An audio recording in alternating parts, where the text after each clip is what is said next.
It's the year 1999.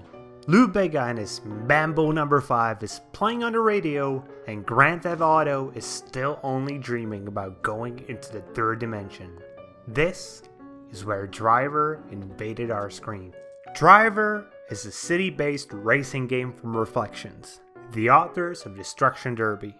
Sadly, this great series of games has recently died out, with the last title, Driver Speedboat Paradise, not really having to do anything with cars or the quality of the previous games. Thus, we can only look at the past and admire the better ones.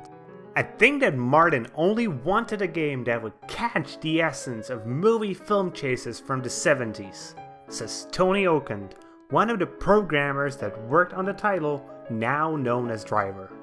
But initially, the game was really nothing more than just an experiment with existing 3D technologies, trying to find out how far can they push the limits of the original PlayStation. But with time, missions and a story got added that introduced us to the tough undercover cop, John Tanner. Thanks to the fact that the developers decided not to allow John out of his car, the game could fully live up to its name. It was driving that was in the foreground, and that allowed the developers to create a fun driving model. We got to test the suspension in San Francisco, run away from cops in Los Angeles, or even take the President of the United States into safety through the dangerous streets of New York. And if we wanted, we could have even made cool movies using the inbuilt replay editor. Driver was just awesome.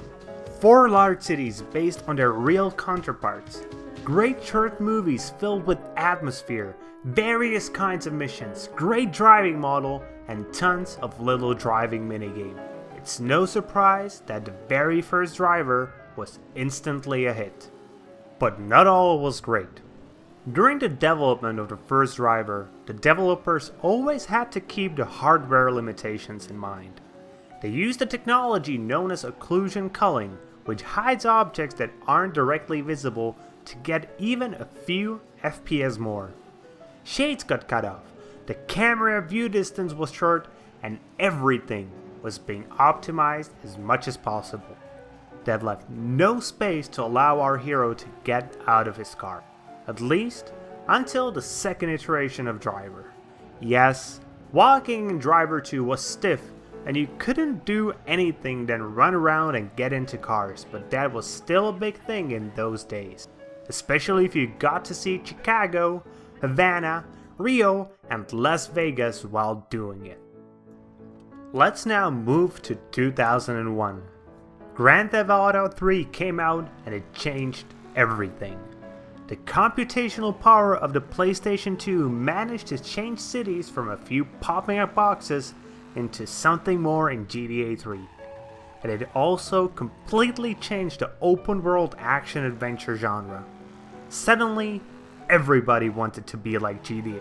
Even Driver, even though its fans never really wanted that. But Reflections wanted that. That's why we got mechanics like shooting, and even the ability to hit pedestrians for the first time ever in Driver. But it all fell apart because of the technical side of things. The driving never felt good, there was a ton of bugs, and the AI was just atrocious. And that meant that Reflections had a problem. Luckily, over time they found a big publisher, Ubisoft, and in 2007 we got a new Driver game, Driver Parallel Lines, which introduced a new hero and the game returned to its roots. Car chasing. Reviewers seem to be appreciative of that. No longer did a mission fail because the physics engine decided to do something weird. But it still had a problem. A lack of original ideas. The missions, while fun, were just a repeat of what we saw so many times in the past. Get away from the cops, don't crash the stolen sports car, and so on. This is where Driver San Francisco came, and it came with a completely original idea. The ability to change bodies in a driving game. The main hero is in a coma and is dreaming. And in his dreams, he has the ability to swap bodies, allowing him to do some truly spectacular things. For example, you're chasing a villain, so you decide to switch into the body of a truck driver and smash the villain's car from a completely different angle. It may sound crazy, but it works surprisingly well in the game. And while Driver San Francisco was no doubt a success, we just haven't heard much about the series since. Reflections decided to focus on the crew, and also worked on a few different projects like Watch Dogs 2 or Ghost Recon Wildlands. It's really hard to say whether one day we will see another great car chase game from Reflection. But their current position in Ubisoft and the current gaming market would suggest it will certainly not be anytime soon. The first two, the great driver games, are dated these days.